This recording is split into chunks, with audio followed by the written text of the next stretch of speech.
jóge man lan moo fa jógee jërëjëf. voilà ñu continuer Adama Fall mi ngi nii moom mi nga xamante ni gis nañ ko depuis ce matin mu daal di teew moom taxawaayam Adama gis nañ sa teewaay tey fii si pôle judiciaire financier. na ngeen def. voilà ñu ngi lay tatagal fi nga xam ne avancé voilà gis nañ sa teewaay fii si pôle judiciaire financier ana lan moo ko waral tey. non teewuma damaa sob dama doon jàll xam nga man damaa bëgg micro dama doon jàll di dem sama liggéeyukaay mais gis mobilisation ma taxaw parce que aussi Farba mënul nekk fii ñu koy déglu te man du ma taxaw pourquoi parce que man suma mag la di suma xarit ñu bokk APR mu bëgg Macky Sall mu bëgg Macky Sall tey suñ koy déglu dinaa ñëw taxaw xaar lan lañ ciy déglu lan fan lay mujjee parce que nag tey juge yi dinañ dégg parce que mosu ñëw dégg Farba musul wax bañ ko téye ba léegi juróom-ñeenti weer Farba musul wax tey dina wax ak juge yi pour wane ni dossier bi dara amu ci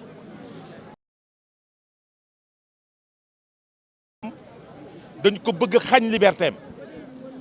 ba sori sax ni dañ koo bëgg feebar bi gën a sori ci moom parce que nag loo xamante ni ay médecins ñoo ne Farba warul nekk ci lien de la détention Farba warul nekk biir kaso warul nekk ci condition yoo xamante ni dafa war parce que mën naa tëdd guddi te du yeewu yow nga ne da nga koy téye ci biir kaso bi mooy am na loo bëgguñu Farba yeewu mais Farba dina yeewu te dina ñibbi këram parce que yàlla moo leen ëpp doole parce que koo xamul fuñ ko jure koo xamul fañ ko yare foo xamul bañ ko defaree munoo ci moom mu bañ a yeewu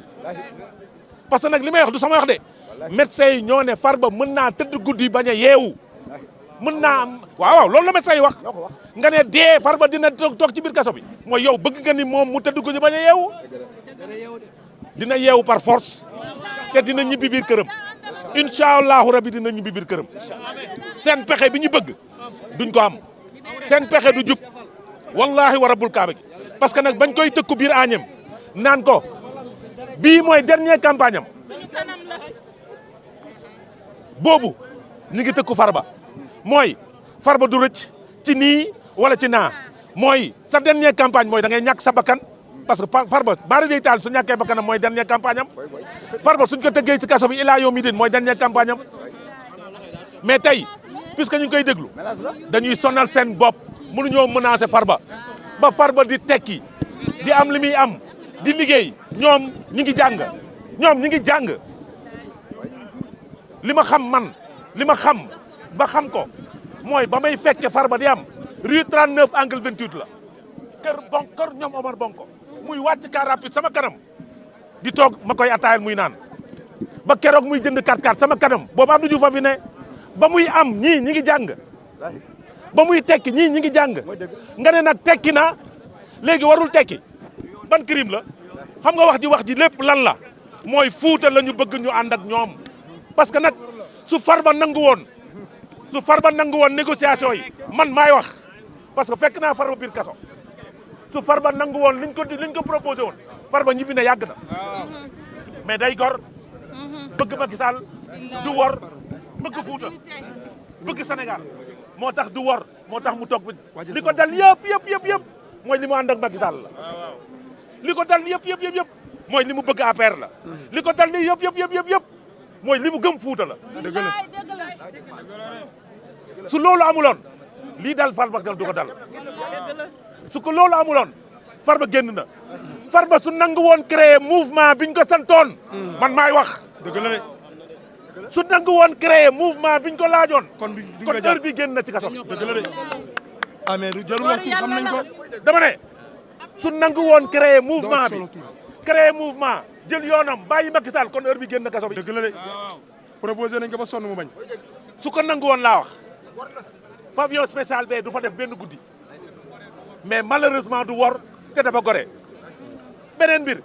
waa déglu Farba lu fi jar ay mobilisation policière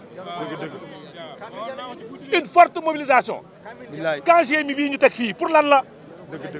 camp GMI de agresseurs yee ko soxla camp GMI yi ñii sàcce ko soxla camp GMI yi casseurs yee ko soxla ñun républicains yi soxlawuñu cangé mi parce que ñun duñu yàq duñu toj duñu sànni xeer duñu dóorante ñun jàmm ak salaam dañoo civilisé nag sañse ba rafet ñëw taxaw di xaar Farba génn ñu gunge ko mu ñibbi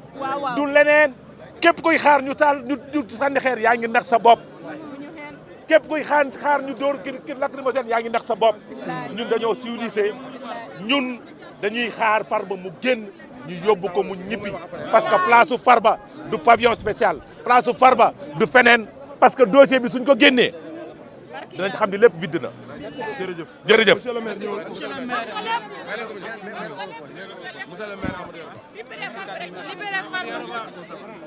version française lay def la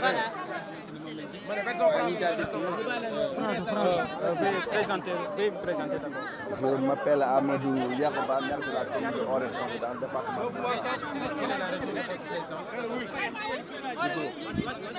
Quelle est la raison de votre présence? Ma présence est claire, comme la présence de beaucoup de Sénégalais qui sont là aujourd'hui. C'est attendre la sortie de Farba Ngom et de partir avec lui chez lui. Parce que nous tous, nous le savons, tous les Sénégalais le savent,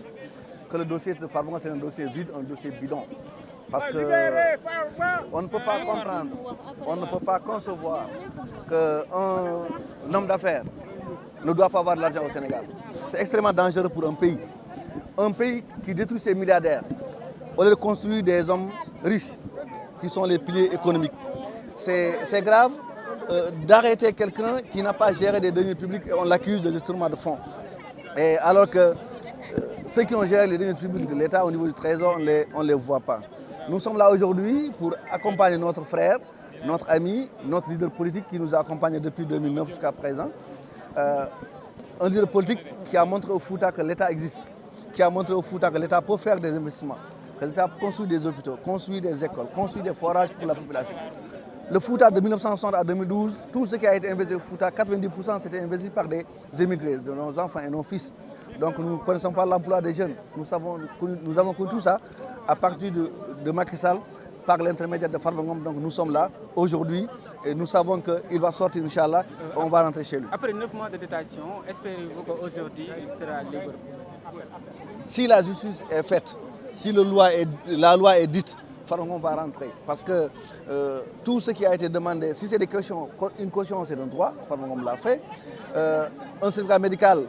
qui n'a pas été commandité par Farba Ngom, mais qui a été même commandité par l'État, par le pôle judiciaire, a dit clairement que Farba Ngom ne devrait pas être dans un lieu d'incarcération. Et tout ça prouve que vraiment Farba Ngom doit rentrer. Et ce que nous attendons. Mobilisation derrière Farba, c'est quoi le symbole?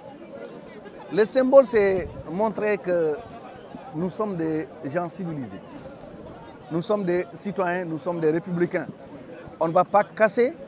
on ne va pas détruire, on ne va pas insulter parce que nous ne sommes pas éduqués comme ça. Mais on va se mobiliser, montrer que nous sommes derrière Farba Ngom, nous sommes derrière la justice, nous sommes derrière la République. Parce que tout ce qui a été fait dans ce pays-là a été fait par le président Macky Sall et nous n'allons pas casser. Parce que nous attendons la fin des 5 ans pour reprendre notre pouvoir et continuer. Merci beaucoup. Merci. Voilà, c'était juste une réaction du monsieur le maire. ñu ngi leen di ziar. Donc voilà, Gaynde Macky peut-être daa am lu muy yokkaat. waaw il faut que mënuñu bañ a ñàkk a yokku parce que tey li fi am daw na yaram loolu tey li ñuy wax rek lii le président Bassirou Diakhar Diomaye Faye